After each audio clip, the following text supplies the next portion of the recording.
Ken, On réécoute. combien de peuples ont vu des mouvements de libération devenir des appareils de domination?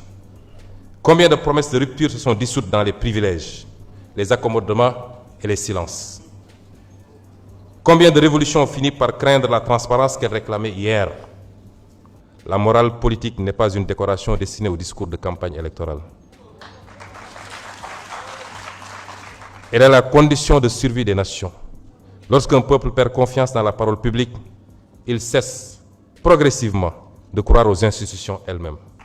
Des jeunes sont tombés, des familles ont pleuré, des citoyens ont connu la prison, la peur et parfois l'exil.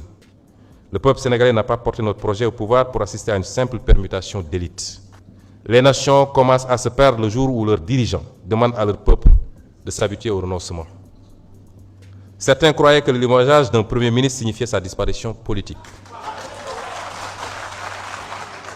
Mais dans une démocratie véritable, aucune fonction n'épuise la légitimité populaire. L'Assemblée nationale ne sera pas une chambre d'enregistrement. Elle contrôlera l'action gouvernementale. Elle usera de tous les leviers de contre-pouvoir. Nous sommes entrés dans une nouvelle phase de notre histoire politique. Elle sera difficile. Elle sera traversée par des tensions, des tentatives de division et des pressions multiples. Le président Ousmane Sonko met plusieurs fois l'exécutif en garde, de manière directe ou implicite, tout au long de son discours. Il a rappelé les lignes rouges du projet PASTEF et la nécessité de ne pas dévier. Il y a au moins 4 à 8 passages qui constituent des gardes claires et précises. Il refuse la marginalisation du parti ou de lui-même et dénonce toute tentative de personnalisation ou de dilution du projet souverainiste. Il appelle au respect de la dignité du peuple sénégalais et à une rupture totale avec les anciennes pratiques. Ils se sont tous engagés dans cette voie pour cela en 2024. Pas pour flirter avec le système de Macky Sall, pas pour répéter les mêmes actions que leurs prédécesseurs. Ousmane Sonko est devenu la deuxième personnalité du pays la plus puissante, surtout avec une majorité loyale.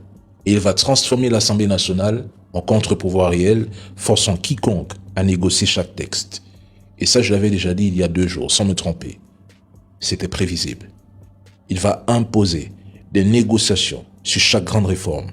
Il peut ralentir, bloquer certains agendas, accélérer d'autres et verrouiller l'espace institutionnel autour d'un projet souverainiste. Car c'est sur cette base qu'ils ont été choisis en 2024. Un projet qui incarne le peuple, la rupture. Et à lui tout seul, il aligne aujourd'hui exécutif, parlement, appareil militant, opinion populaire.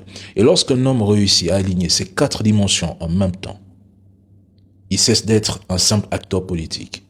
Ousmane Sonko est devenu un rapport de force à lui seul. Dans beaucoup de pays africains, ce n'est pas toujours le président de la République qui concentre le plus d'influence politique réelle. Non. Le véritable pouvoir appartient souvent à celui qui contrôle la rue, la majorité parlementaire, la narration populaire et la loyauté des cadres. Et le président Ousmane Sonko l'a si bien rappelé aujourd'hui. Je vous ai dit que vous ne savez pas contre qui vous vous battez, cher troll anti-Sonko.